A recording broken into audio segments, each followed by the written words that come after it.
بزم تاجدار حرم اور لرن آن لائن ود فیضان خان نے مشترکہ طور سے محفل مشاعرہ اور مجلس مذاکرہ کا اہتمام برمکان خالد حلیم روشن آباد کالونی میں زیر صدارت مجاہد اردو محمد احمد خان ادیب کیا۔ عنوان ذکر عمر فاروق رضی اللہ تعالی عنہ قرار پایا۔ نظامت شاعر و صحافی رضوان احمد فاروقی نے کی، جس میں نسلوں کی آبیاری کرنے والے متحرک عالم دین مولانا مصطفیٰ مدنی ندوی نے سیرت عمر فاروق پر مفصل اور مدلل گفتگو کی۔ محمد احمد خان ادیب نے صراحتاً کہا، دشمنان صحابہ ہمارے کھلے دشمن ہیں اور ہم علی الاعلان مدح صحابہ کرنے والے لوگ ہیں۔ سنی یوتھ فیڈریشن نے میزبانی کا فریضہ انجام دیا۔ پیش ہے لرن آن لائن ود فیضان خان۔ السلام علیکم۔ شہر ادب میں آپ کا استقبال ہے۔ آج کا یہ جلسہ اس اعتبار سے بہت اہم ہے کہ جس نام نامی اسم گرامی سے ہے وہ نام ہے خلیفہ دوم حضرت عمر فاروق رضی اللہ تعالی عنہ کا۔ ان سے جو واقف نہیں ہے یا واقف نہیں ہونا چاہتا وہ بد نصیب ہے۔ تو ہماری خوش نصیبی یہ ہے کہ ہم اس اچھے پروگرام میں آج شریک ہوئے ہیں۔ سنی یوتھ فیڈریشن جو ماضی میں بہت بڑے بڑے پروگرام کرتا رہا ہے اور حال میں کسی وجہ سے وہ تعطل و جمود کا شکار ہے، یعنی اب سال میں ایک پروگرام ان کے حصے میں آتا ہے، یہ بہت کم ہے۔ کسی بھی پروگرام، کسی بھی تحریک یا تنظیم کی زندگی کے لیے ایک پروگرام بالکل عیدین جیسا بھی نہیں ہے، اس لیے کہ عیدین کی بھی دو نمازیں ہیں اور ایک میں کوئی آدمی نپٹارا سمجھیے تیمم سے کام چلا رہا ہے۔ تو جب تک یہ لوگ سال میں 2 سے 3 پروگرام نہیں کریں گے تب تک سنی یوتھ فیڈریشن کا ہم لوگ بینر پہ نام نہیں رکھیں گے۔ جیسے یہ لوگ اپنے پروگرام کی تعداد بڑھائیں گے، ناشتے پانی سے اوپر ابھریں گے، اس دن ہم ان کا نام بہت بڑا اوپر چھاپیں گے، ان کے لیے بھی جلسے کریں گے۔ اس میں سب سے زیادہ قصوروار ہیں جناب غفران نسیم صاحب، اس لیے کہ سب سے توانا یہ ہیں، تو جو اس کا نام ہے تو نام سے انہی کی مطابقت ہے۔ باقی لوگ تو بوڑھے ہو چکے ہیں، ان کو ہم جوان بنائے ہوئے ہیں، تو جو جوان ہیں ان کو بوڑھا نہ ہونے دیا جائے، اس لیے میں نے یہ اب کی کام کیا ہے کہ بینر سے ان کا نام غائب کر دیا تاکہ یہ پوچھیں یہ ہے کیا حرکت، تو ہم کہیں حرکت ہی میں تو برکت وہی آپ لوگوں نے چھوڑ رکھا ہے۔ تو امید کرتا ہوں کہ اب حاجی مشرف صاحب اور جناب خالد حلیم صاحب اور غفران نسیم صاحب اور جو بھی پرانے لوگ ہیں جیسے ثابت صاحب آ گئے ہیں، یہ بھی جلدی سے بوڑھے ہوئے، اتنے بوڑھے ہیں ہی نہیں ہے، تو ان سارے لوگوں کو توانا کر کے پھر سے تحریک میں روح پھونکی جائے اور کام پوری توانائی کے ساتھ ویسے ہی ہو جس طرح ماضی میں ہوا۔ سنی یوتھ فیڈریشن اس لیے نہیں تھا کہ وہ قیادت کرے یا ناموری اور شہرت کے لیے ہو، بلکہ وہ کام جو علماء نہیں کر پا رہے تھے وہ کام اللہ نے ان لوگوں سے لیا، توانا خون سے لیا۔ جن کے داڑھی نہیں تھی ان کے اندر جو ایمان تھا اس سے انہوں نے کام کیا۔ جو بڑی بڑی داڑھیاں تھیں ان کو ہم نے تقدس اور احترام سے دیکھا۔ اچھا، محمد احمد خان ادیب صاحب آدھے عالم ہیں آدھے ادیب ہیں اور سب ملا دیے تو کامل ادیب ہیں، تو ان کی طرف ہم لوگ اس لیے دیکھتے ہیں۔ تیزی کے ساتھ جو شجر گر رہے ہیں اس کے بعد یہ دیکھا جاتا ہے کہ 80 سال کے بعد کوئی زندہ ہی نہیں ہے، تو محمد احمد خان ادیب صاحب ہیں کہنے کہ 101 برس میں جاؤں گا۔ اگر سلوک اچھا آپ لوگ کریں گے تو کم از کم 10 برس اور بڑھا دیں گے، تو سلوک ان کے ساتھ اچھا کیا جائے، اللہ تعالیٰ ان کو سلامت رکھے۔ یہ لکھنؤ میں واحد آدمی ہے، ہم سب نے مذہب کے ساتھ ادب کے ساتھ پیسہ بھی کمایا، چاہے مولوی ہو اور چاہے ادیب ہو چاہے شاعر ہو، اور پیسہ کمانا حرام بھی نہیں ہے، لیکن ادیب صاحب بھی عجیب قسم کے مفتی ہیں۔ یہ ہیں تو ادب کے مفتی، لیکن یہ مولویوں سے خطرناک آدمی بالکل تھانوی صاحب ہیں۔ انہوں نے کبھی لفافہ طلب نہیں کیا، حد ہے دیا گیا تو واپس کر دیا۔ اب اس کا مہذب طریقہ یہ کہ ان کے گھر میں کوئی آدمی جا کے کسی اور طریقے سے ان کی بیوی کو دے آئے اور کہے اس سے آپ کا کوئی لینا دینا نہیں ہے، تو جیسے زکوٰۃ وصولنے کا ایک طریقہ مہذب ہوتا ہے، تو ادب کی بھی جو زکوٰۃ ہوتی ہے وہ تک وصولی نہیں انہوں نے، تو انتہا کر دی۔ تو ان کے تقوی کو سلام۔ اور جناب یہاں پہ مولانا مصطفیٰ مدنی صاحب دامت برکاتہم تشریف رکھتے ہیں۔ یہ آداب و القاب کی پھلجھڑی اس لیے نہیں ہے کہ حضرت مولانا کا نفس موٹا ہو، بلکہ جو لوگ کام کرتے ہیں ان کے کام کو نہ تسلیم کرنا اپنے آپ کو قربی ثابت کرنا ہے۔ تو انہوں نے جو کام کیے ہیں واقعی وہ کام ایسے ہیں جو ہمارے علماء بھی نہیں کر پائے، دانشور بھی نہیں کر پائے، لیکن انہوں نے ادب کو، دانشوری کو اور مذہب کو اس کا تال میل بنایا، اور جو تعلیم یہ دے رہے ہیں اس سے ہمارے بچے اگر حافظ ہیں تو صرف حافظ نہیں ہیں، ان کو یہ کہہ کے کوئی نظر انداز نہیں کرے گا کہ مولانا آپ مسجد کا رخ کیجئے، نماز پڑھائیے، تقریر کیجئے یا بچوں کو پڑھائیے یا فاتحہ وغیرہ کیجئے، اس سے بھی کام نہ چلے تو دعا تعویذ کیجئے۔ تو انہوں نے ان تمام چیزوں سے بچا کے ان بچوں کو جدید علوم سے آراستہ کرنے کی کوشش کی، پہم کوشش کی، جس کا رزلٹ یہ ہے کہ اب جو حکومتوں کی سازشیں تھیں وہ دھیمے دھیمے واپس جا رہی ہیں۔ انہوں نے اپنے نظریات کو تبدیل کر لیا، جو مدارس کے اندر چھاپے پڑ رہے تھے اور طرح طرح کی کارروائیاں ہو رہی تھیں، وہ اس لیے نہیں اس کو بدلا گیا نظریے کو کہ ندوہ موجود ہے، دارالعلوم دیوبند موجود ہے، بڑے بڑے ادارے موجود ہیں، بلکہ جو مولانا مدنی جیسے عالموں نے نچلی سطح پہ کام کر دیا اور بنیادی کام کر دیا، اس سے ان کے سمجھ میں آ گیا کہ اگر ان داڑھی ٹوپی والوں کو چھڑا گیا تو یہ ٹائی والوں سے زیادہ قابل ثابت ہو سکتے ہیں، وہ ہمارے لیے زیادہ ہلاکت کا باعث ہوگا۔ تو اس لیے ان لوگوں نے اپنی سازشوں کو فی الحال ترک کر دیا ہے۔ تو ہمیں بیٹھنا نہیں ہے بلکہ شاہین بن جانا ہے۔ تو جو بھی شاہین گروپ ہے یا شاہین بن کے کام کر رہے ہیں، علامہ اقبال کا سمبل بن کے کام کر رہے ہیں، ہمیں ان کا ساتھ دینا ہے۔ بہت سے ایسے کام جو ہم لوگ اپنی نااہلی سے، سستی سے، کاہلی سے نہیں کر پا رہے، وہ مولانا مصطفیٰ کو اللہ نے توفیق دی ہے، ان سے اللہ کام لے رہا ہے۔ ہم نہیں کر سکتے تو ان کے ہاتھ کو مضبوط کریں۔ نہیں پڑھا سکتے 15 بچوں کو تو کم از کم ایک بچے کی ذمہ داری لے لیں، اور ایسے افراد تیار کیے جائیں جن کے یہاں پیسے ہیں، ان سے آپ ملیں۔ کمیونسٹوں کی طرح ہم ان سے پیسہ چھینیں گے نہیں، لیکن اسلام کے نظریے پہ عمل کرتے ہوئے ہم ان کو بتائیں گے ضرور کہ یہ کام ہو رہا ہے، اگر یہ کام آپ کریں تو یہ آپ کے حق میں بھی بہتر ہے اور آپ کی نسلوں کے حق میں بہتر ہے۔ تو سب سے پہلے ہم چاہیں گے، جو آج کا ہمارا عنوان ہے ذکر عمر فاروق رضی اللہ تعالیٰ عنہ، اس پہ حضرت مولانا مصطفیٰ مدنی صاحب دامت برکاتہم سے تقریر کے لیے درخواست کریں، اور اعلان بالاتفاق یہ کرتا ہوں کہ صدارت کا فریضہ انجام دیں گے مجاہد اردو محمد احمد خان ادیب صاحب، جو ہمارے سرپرست ہیں۔ محمد فاروق جاذب صاحب تشریف رکھتے ہیں، مہمان خصوصی ہیں۔ حاجی مشرف صاحب، حاجی خالد صاحب سرپرستی فرمائیں گے، اور اخبار میں اگر خبر خراب آئے تو غفران نسیم صاحب کو دیکھیے گا، ہماری طرف بالکل مت دیکھیے گا۔ صدر محترم، ہمارے تمام معززین مہمان اور کنوینر پروگرام، یہ پروگرام جو آج ہے ایک ایسے موضوع پر ہے جو بہت ہی اہم ہے اور بہت وسیع ہے۔ حضرت عمر فاروق رضی اللہ تعالیٰ عنہ کی شخصیت وہ اتنی بڑی ہے کہ اس پر سوچنا، اسے جاننا اور اس کو پڑھنا، اس کے لیے ہمیں کافی وقت درکار ہے اور دینا بھی چاہیے وقت۔ صرف اس سے اندازہ لگائیں کہ اسی لکھنؤ میں اور اسی ہندوستان کی ایک مشہور شخصیت علامہ شبلی کی ہے، انہوں نے ہیروز آف اسلام میں الفاروق لکھی، یعنی حضرت عمر فاروق رضی اللہ تعالیٰ عنہ کی شخصیت پر 2 جلدوں میں مکمل کتاب لکھی۔ اتنی اہم شخصیت ہے۔ یہ محفل اہم ہے، آپ حضرات ایسے لوگ ہیں جن کے سامنے حضرت عمر فاروق رضی اللہ تعالیٰ عنہ کے بے شمار کارنامے ہیں، اور ان کی ذات سے والہانہ ایک لگاؤ ہے، جذبہ ہے، اسی لیے یہ محفل ہے اور آپ سب یہاں اکٹھا ہوئے۔ چند بنیادی چیزیں ہیں جسے میں آپ کے سامنے رکھنا چاہتا ہوں، جو میرے لیے بھی انشاءاللہ اللہ کرے مفید ہوں اور آپ سب کے لیے بھی سوچنے کی کچھ راہیں ہموار کریں، اور آج کے موجودہ حالات میں اس پہلو سے حضرت عمر فاروق رضی اللہ تعالیٰ عنہ پر ہم کچھ کام کر سکیں۔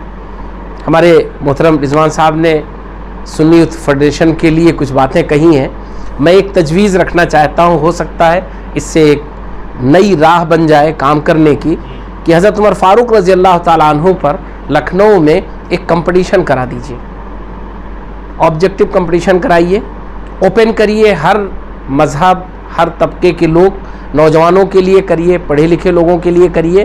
آج کل بہت آسان ہے، اور جو آپ کے پاس وسائل ہیں، ذرائع ہیں، خود ہم لوگ جہاں بیٹھے ہوئے ہیں لرن وتھ فیضان خان، اس کے ذریعے بہت اچھا کام ہو سکتا ہے کہ حضرت عمر فاروق رضی اللہ تعالیٰ عنہ کی شخصیت پر ایک اچھا انعامی مقابلہ کرا دیجیے۔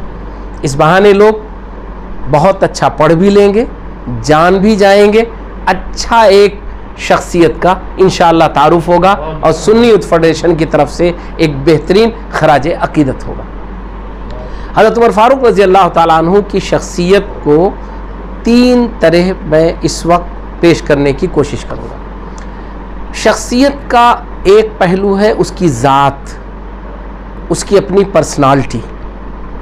حضرت عمر فاروق رضی اللہ تعالیٰ عنہ میں اللہ سبحانہ و تعالیٰ نے جو خصوصیات رکھی ہیں، وہ انسانوں کے لیے، انسانی آبادی کے لیے بہت کام کی۔ حضرت عمر فاروق رضی اللہ تعالیٰ عنہ اپنی ذات میں بہت ہی جس کو کہتے ہیں جرات مند تھے. جرات مندی ان کی شخصیت کا وہ پہلو ہے جو شروع سے اور اخیر تک ہمیشہ باقی رہا.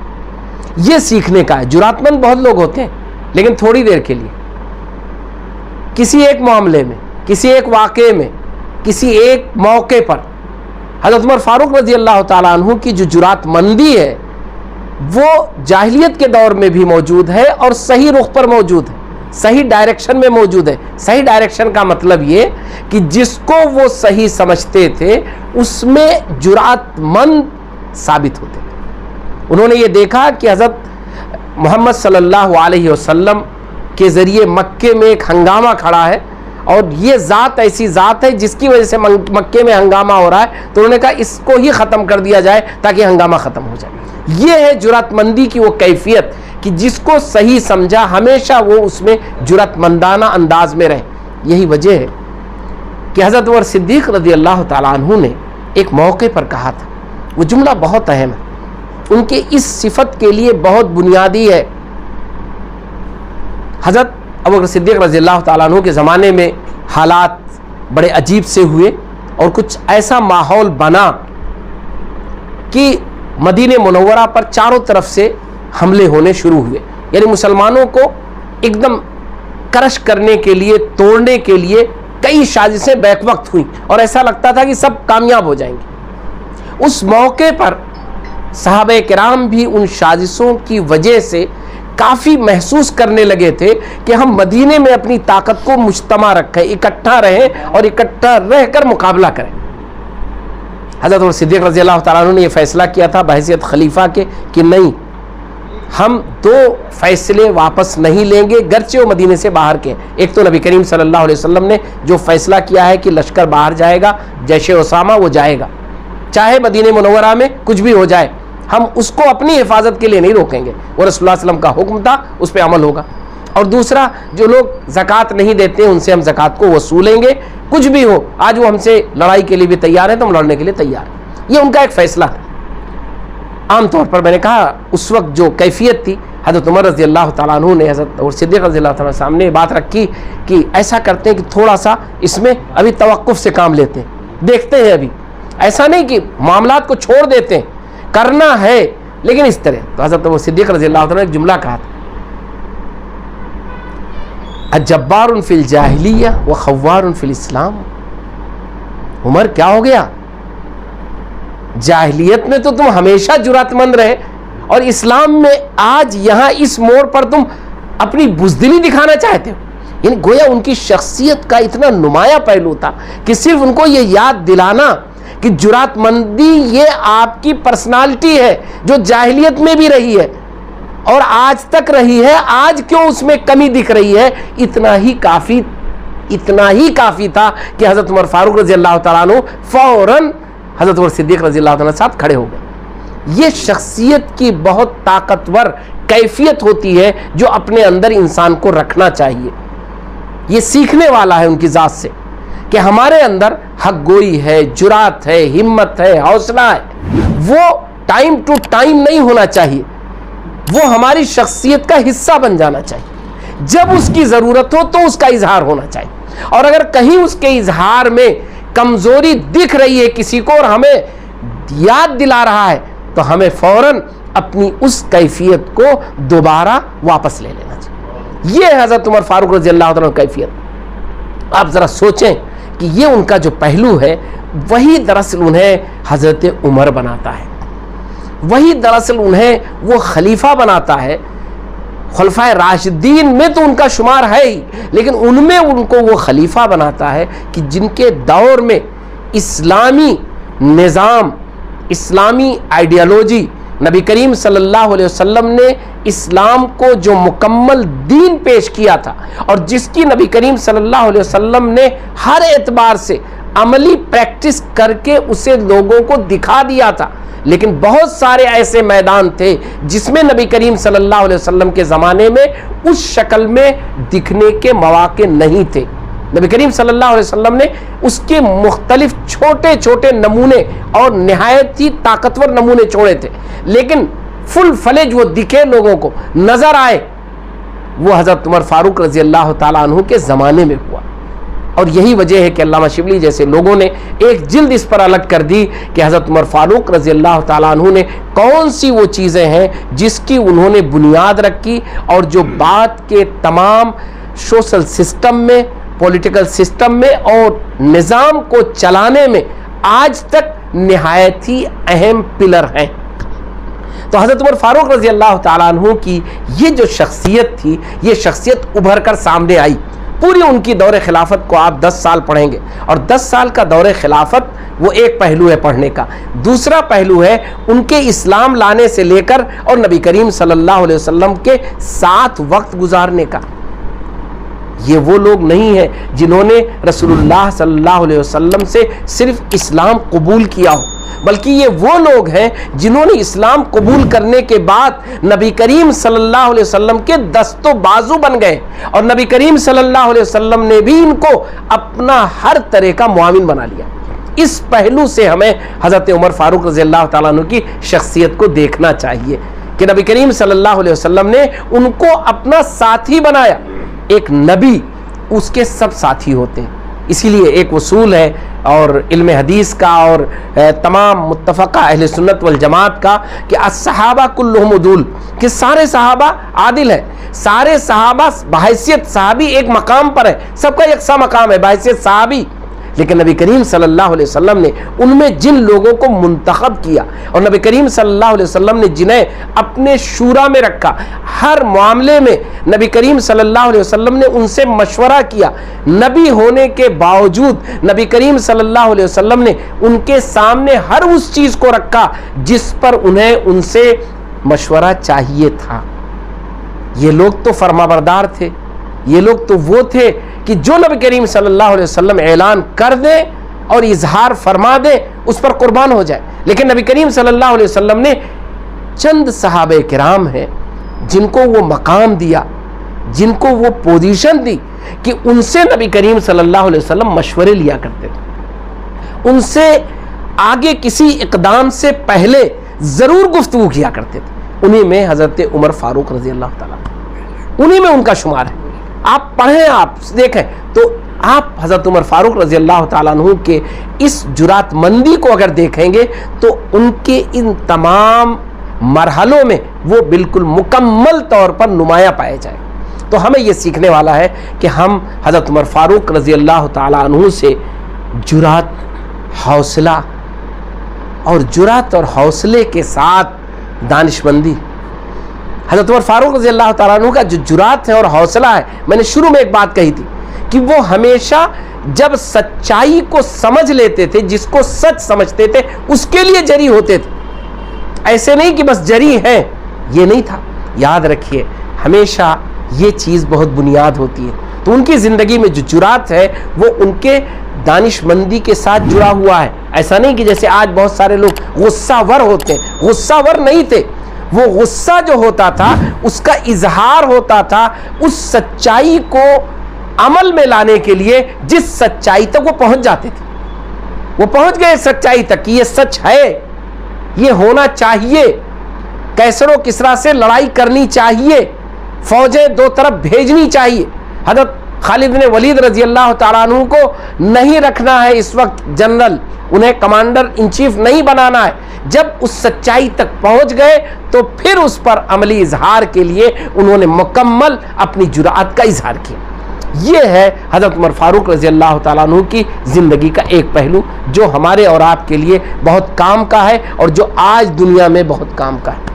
آپ ذرا سوچیں کہ حضرت عمر فاروق رضی اللہ تعالیٰ عنہ بحیثیت نبی کریم صلی اللہ علیہ وسلم کے قریبی کے اور بحیثیت ایک اہل ایمان میں اس وقت کے صحابہ کرام میں ایک نہایت اہم پوزیشن حاصل کرنے والے کی، اور اسی کے بعد لوگوں نے جب ان کو بحیثیت خلیفہ دیکھا، ان تینوں مرحلوں میں دیکھیں گے تو حضرت عمر رضی اللہ تعالیٰ عنہ کے پاس اپنا جرات، اپنا حوصلہ، اپنی طاقت، یہ تینوں چیزیں اکٹھا ہو گئی. خلیفہ بننے کے بعد طاقت بھی آ گئی، لیکن اس طاقت کے باوجود اس جرات اور ہمت اور حوصلے کے باوجود کبھی انہوں نے کسی پر ادنا ظلم نہیں کیا. ایسی کوئی مثال نہیں ملتی.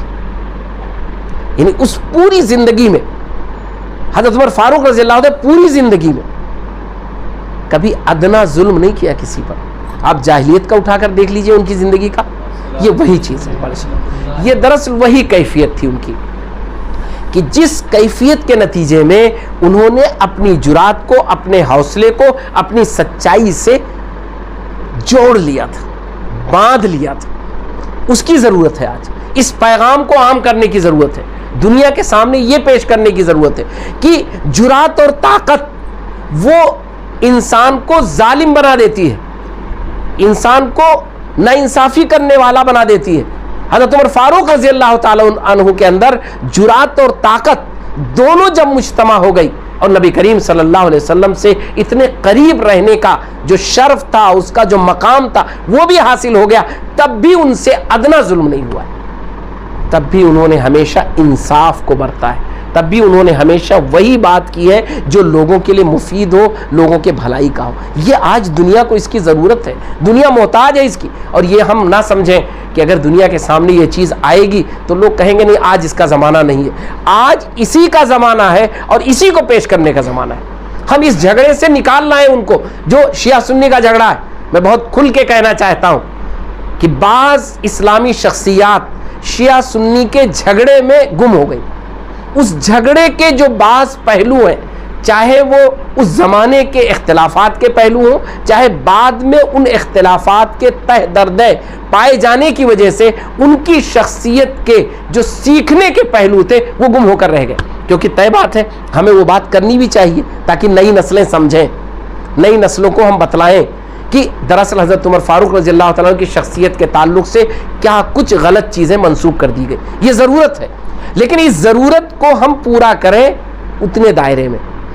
اصل کام یہ ہے کہ حضرت عمر فاروق رضی اللہ تعالیٰ عنہ کی شخصیت کو ابھار کر سامنے لے آئیں. دوسرا پہلو میں لے آؤں کیونکہ بہت سارے لوگ ہیں یہاں, انشاءاللہ سب لوگ ان کی شخصیت پر کچھ نہ کچھ پیش کریں گے, چاہے اپنے کلام کی شکل میں, چاہے اپنی گفتگو کی شکل میں. انشاءاللہ ہم سب سے سیکھیں گے. دوسری چیز جو میں رکھنا چاہتا ہوں وہ یہ کہ حضرت عمر فاروق رضی اللہ تعالیٰ عنہ نے اسلام کو, نبی کریم صلی اللہ علیہ وسلم کی لائی ہوئی شریعت کو, اللہ کے بھیجے ہوئے آخری دین کو قبول کیا, اس پر ایمان لائے اور اس سے پوری گہرائی سے سمجھا. یہ دراصل بہت اہم پہلو ہے ان کی زندگی کا. عام طور پر جو لوگ کسی ایک فیلڈ میں طاقتور کامیاب ہوتے ہیں کسی ایک فیلڈ میں, تو وہ دوسرے فیلڈ پر کم توجہ دیتے ہیں. وہ سوچتے ہیں میرا تو ہے ہی ایک نمایاں نام ہے, کافی ہے میرے لیے. اور یہ انسان کو اللہ نے بنایا بھی ہے, تھوڑا محدود بنایا ہے, تو ایک فیلڈ میں آگے چلا جاتا ہے, اس کے لیے کافی ہوتا ہے, بعد میں وہ دوسری فیلڈز میں نہیں جا پاتا ہے. لیکن حضرت عمر فاروق رضی اللہ تعالیٰ عنہ کی زندگی کو پڑھنے کے بعد یہ اندازہ ہوتا ہے کہ نہیں, ایک مسلمان کی ذمہ داری ہے, ایک ایمان لانے والے کی یہ ذمہ داری بنتی ہے کہ اپنے ایمان کو سمجھنے, اپنی شریعت کو سمجھنے کے لیے وہ اپنی پوری طاقت لگائے. حضرت عمر فاروق رضی اللہ تعالیٰ عنہ اس میں کہیں کمزور نہیں ہے. یہ میں حضرت عمر فاروق رضی اللہ تعالیٰ پس منظر میں کہہ رہا ہوں, کبھی غور کریے. رسول اللہ صلی اللہ علیہ وسلم کے زمانے میں, بحیثیت نبی رسول اللہ علیہ وسلم کے زمانے میں, شریعت میں صحابہ کرام کو کسی اپنی رائے دینے کا کوئی حق نہیں تھا. حق بھی نہیں تھا, نہ وہ دیتے تھے اور نہ ضرورت تھی. لیکن اگر نبی کریم صلی اللہ علیہ وسلم کوئی رائے لیتے تھے تو نہایت ہی طاقتور رائے جو آتی تھی وہ حضرت عمر فاروق رضی اللہ تعالیٰ کی طرف سے آتی تھی. اور بعد میں جب صرف صحابہ کرام بچے, جب صرف شورا بچی, جب صرف وہ لوگ بچے جو نبی کریم صلی اللہ علیہ وسلم کے سامنے دین کو سیکھنے والے تھے, تب آپ دیکھیں گے کہ حضرت عمر فاروق رضی اللہ تعالی عنہ نے کتنے طاقتور انداز میں شریعت کی باتوں کو کہا ہے, پیش کیا ہے, سمجھا ہے اور سمجھایا. اور یہی وجہ تھی کہ حضرت عمر فاروق رضی اللہ تعالی عنہ کا اس مسئلے میں ہمیشہ جو ایک طاقتور رشتہ تھا اور رابطہ تھا وہ حضرت علی رضی اللہ تعالیٰ ساتھ تھا. کیونکہ وہ بھی تفقہ فی الدین میں, شریعت کو سمجھنے میں, شریعت کے ایکسپلین میں, بلکہ جس کو عام الفاظ میں کہا جاتا ہے کتابوں میں کہ قضا میں, فیصلے میں. قضا کیا ہے؟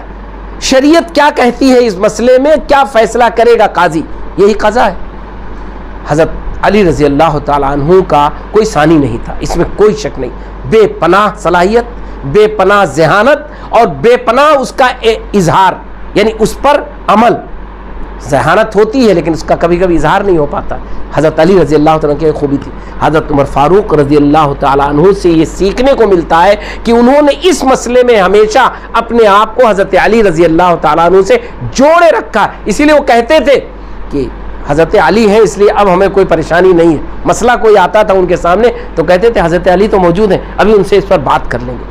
یہ کچھ پہلو ہیں. جو دوسرا پہلو ہے کہ دین کو سمجھنے کے لیے حضرت عمر فاروق رضی اللہ تعالیٰ عنہ نے جو اپنی صلاحیت, اپنی طاقت اور اپنی ذمہ دارانہ پوزیشن کا احساس اپنے اندر رکھا تھا, وہ ہمارے اندر بھی آنا چاہیے.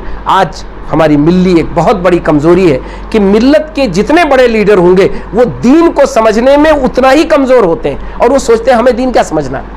وہ سوچتے ہیں مفتی صاحب فتویٰ دے دیں گے, مفتی صاحب فتویٰ دے دیں گے, لیکن آپ جب شریعت کو نمائندگی جس کی آپ کر رہے ہیں, نمائندہ جہاں ہیں آپ, وہاں کون مفتی آپ کے پاس آئے گا؟ وہاں تو آپ کو نمائندگی کرنی ہے, وہاں تو آپ کو فیصلہ کرنا ہے, وہاں تو آپ کو بات کرنی ہے. تو یہ دوسرا پہلو ہے. اس کو میں کھل کے اس لیے کہہ رہا ہوں کہ یہاں بہت ذمہ داران بیٹھے ہیں. شریعت کو سمجھنے کی ذمہ داری اتنی ہی بڑھتی جاتی ہے جتنا آپ کی ذمہ داری بڑھتی جاتی ہے, اور شریعت کو سمجھے بغیر آپ ذمہ داری کے ساتھ اپنے کام کو ادا نہیں کر سکتے. اگر آپ چاہتے ہیں تو ایسا نہیں. یہ حضرت عمر فاروق رضی اللہ تعالیٰ عنہ کی زندگی میں ملتا ہے. اس لیے قاضی بھی ان سے مطمئن رہتے تھے, صحابہ کرام بھی مطمئن رہتے تھے, فوج بھی مطمئن رہتی تھی, اور عوام الناس بھی مطمئن رہتی تھی. ایک بحث آئی تھی ان کے زمانے میں مثال دے دوں کیا انداز تھا. ایک بحث آئی تھی کہ مسلمان مختلف علاقوں کو فتح کرتے جاتے تھے. اصول تھا, اور یہ اصول آج بھی موجود ہے شرعی اس میں اسلامی لا میں, کہ جو بھی علاقہ فتح ہوگا, جو فوج اسے فتح کرے گی اس میں بانٹ دیا جائے گا, اسی میں بانٹ دیا جائے گا. حضرت عمر فاروق رضی اللہ زمانے میں فتوحات بڑے پیمانے پر ہوئے, سب سے زیادہ ہوئے. اب ایک مسئلہ آیا کہ ایک علاقہ اگر فتح ہوا ہے, فوج تو وہاں سے چلی گئی, زمینیں اس کو وہاں مل گئی, دوسری جگہ گئی وہاں مل گئی, تو فوج اس زمینوں کو آباد نہیں کر پاتی تھی. حضرت عمر فاروق رضی اللہ تعالیٰ نے کہا کہ نہیں, اب ہم چونکہ فتوحات کا زمانہ بہت بڑھ گیا ہے, اس لیے زمینوں کو ہم تقسیم نہیں کریں گے, ہم زمینوں کو اس کے مالک کے پاس رہنے دیں گے, ان سے ہم خراج لیں گے. اور اس میں شورا میں بحث ہوئی, زوردار بحث ہوئی. حضرت عمر فاروق رضی اللہ تعالیٰ عنہ نے مطمئن کیا صحابہ کرام کو کہ نہیں, اس وقت یہی فیصلہ امت مسلمہ کے لیے اور اسلامی دعوت اور تعلیم کے لیے اور اسلامی احکامات کے لیے سب سے ضروری ہے. اور اس کا ایک بہترین اثر یہ پڑا اس زمانے میں کہ لوگوں نے کہا ارے انہوں نے تو سب کچھ ہمارا فتح کے ذریعے لے لیا تھا اور پھر ہم کو واپس کر دیا, اس لیے ہمیں یہ دین قبول کر لینا چاہیے. یہ بڑے پیمانے پر اسلام پھیلنے کی جو وجہ بنا تھا وہ حضرت عمر فاروق رضی اللہ عنہ فیصلہ. دوسرا, علاقے آباد ہو گئے, انہوں نے اور محنت سے کھیتیاں کی, باغات لگائے, علاقے بسائے. اس لیے کیا انہوں نے کیونکہ انہیں خراج بھی دینا تھا اور وہ سب ان کی چیز تھی, اپنے لیے کرنا تھا, تو خوب جم کے لوگوں نے کیا. یہ حضرت عمر فاروق رضی اللہ عنہ. تیسرا پہلو بہت مختصراً میں رکھنا چاہتا ہوں, وہ یہ کہ حضرت عمر فاروق رضی اللہ تعالیٰ عنہ وہ بہت ہی عام انسان بن کے رہتے تھے. کبھی ان کی زندگی پڑھیے, عام انسان, اس میں کوئی شک نہیں کہ اللہ تبارک تعالیٰ نے جو بھی نعمتیں دی ہیں اس کا استعمال اور اس کا اظہار یہ نہ صرف حلال ہے بلکہ بسا اوقات مطلوب ہے, ہونا چاہیے. لیکن مزاج میں, طبیعت میں اور ضرورت کے وقت انسان کو وہی اپنانا چاہیے جو حضرت عمر فاروق رضی اللہ تعالیٰ عنہ نے اپنایا تھا. کہ ہیں خلیفہ راشد, لیکن اگر مسجد میں ہیں اور وہیں نیند آ رہی ہے اور کام ابھی باقی ہے تو وہیں پہ کوئی چیز اٹھائی, سر کے نیچے رکھا اور سو گئے. یہ نہیں ہے کہ نہیں میں تو خلیفہ وقت ہوں اس لیے مسجد میں کیسے سوؤں گا, کیونکہ احساس یہ ہے کہ اگر یہیں رہوں گا تو ملت کا کام زیادہ ہو جائے. یہی تھا اور کچھ نہیں تھا. ایسا نہیں گھر میں جگہ نہیں تھی. یہ پڑھیے کبھی اس کو کہ ان کی زندگی کی سادگی کوئی دکھاوا نہیں تھا کہ نہیں ایسے رہیں گے. دراصل کیا تھا کہ وہ طبیعت میں انہوں نے اپنے داخل کر لیا تھا کہ دیکھو ہم جس ذمہ داری کو ادا کر رہے ہیں اس کے لیے جو مجھے کام کرنا ہے وہ اصل ہے، اور بقیہ ساری چیزیں میری ثانوی ہیں، وہ سب اپنی جگہ ہونی چاہیے، لیکن وہ اگر نہیں ہوا تو یہ سب چیزیں میری بیکار ہوں گی۔ حضرت عمر فاروق رضی اللہ تعالیٰ عنہ کے بس انہی 3 پہلوؤں کو مختصراً میں نے کوشش کی ہے کہ خود اپنے لیے سمجھیں، آپ سب کے لیے بھی میں نے پیش کیا ہے، شاید ہم سب کے لیے مفید بنے، ورنہ یہ ایسی شخصیت ہے جس پر واقعتاً جتنا پڑھا جائے۔ ایک ایسی بات یہاں رضوان فاروقی صاحب چکی ہیں، بہت سارے راستے کھول دیتے ہیں بات کہنے کے اور سمجھنے کے، کہ صحیح بات یہ ہے کہ حضرت عمر فاروق رضی اللہ تعالیٰ عنہ پر ایک ابھی سیریز میں نے دیکھی 32 گھنٹوں کی جو بنائی گئی ہے، بہت اچھی ہے، اور اس کو علامہ شبلی کے الفاروق سے اور دوسرے اور ان کی سیرت کی کتابوں سے میں نے ملایا بہت ساری جگہوں پر۔ اچھی سیریز ہے، لیکن واقعتاً بہت کچھ پڑھنے کے بعد جب پھر سے اس کو میں دیکھتا ہوں کہیں سے بھی کھول کر، تو کئی چیزیں ایسی سامنے آتی ہیں کہ کیسی شخصیت تھی اور کتنا ہم محروم ہیں اس شخصیت کو جھگڑے میں ڈال کر کے۔ ایک ایسی شخصیت جو دنیا کے لیے مثال بن سکتی ہے، جو سب کے لیے مثال بن سکتی ہے، جس سے بچوں کو حوصلہ مل سکتا ہے، جس سے جوانوں کو حوصلہ مل سکتا ہے، جس سے بوڑھوں کو سلیقہ مل سکتا ہے، وہ شخصیت ہمارے یہاں ایک جھگڑے کا شکار ہو گئی، اور ہم پھر اسی انداز میں اس کے سامنے کچھ بھی نہیں اس سے فائدہ اٹھا پاتے۔ انشاءاللہ مجھے امید ہے کہ اس طرح پروگراموں کے ذریعے حضرت عمر فاروق رضی اللہ تعالیٰ عنہ کی شخصیت کے کچھ پہلوؤں کو ہم سیکھیں گے، جانیں گے، لوگوں کے سامنے پیش کرنے کی کوشش کریں گے۔ اللہ تبارک تعالیٰ ہم سب کو اس میں کامیابی نصیب فرمائے، اور جن لوگوں نے اس پروگرام کو منعقد کیا ہے انہیں بھی اس راستے پر آگے چلنے کی توفیق عطا فرمائے۔ وما توفیق الا باللہ، علیہ توکلت و الیہ انیب، وصلی اللہ علی النبی وعلی آلہ وصحبہ اجمعین۔ لرن آن لائن کی جانب سے آپ سے بس اتنی التجا ہے کہ ہمارے اس پروگرام کو لائک، شیئر اور سبسکرائب ضرور کریں، ساتھ ہی بیل آئیکن دبانا نہ بھولیں، جس سے ہماری ہر ویڈیو آپ تک اپلوڈ ہونے کے ساتھ ہی پہنچ سکے۔ شکریہ۔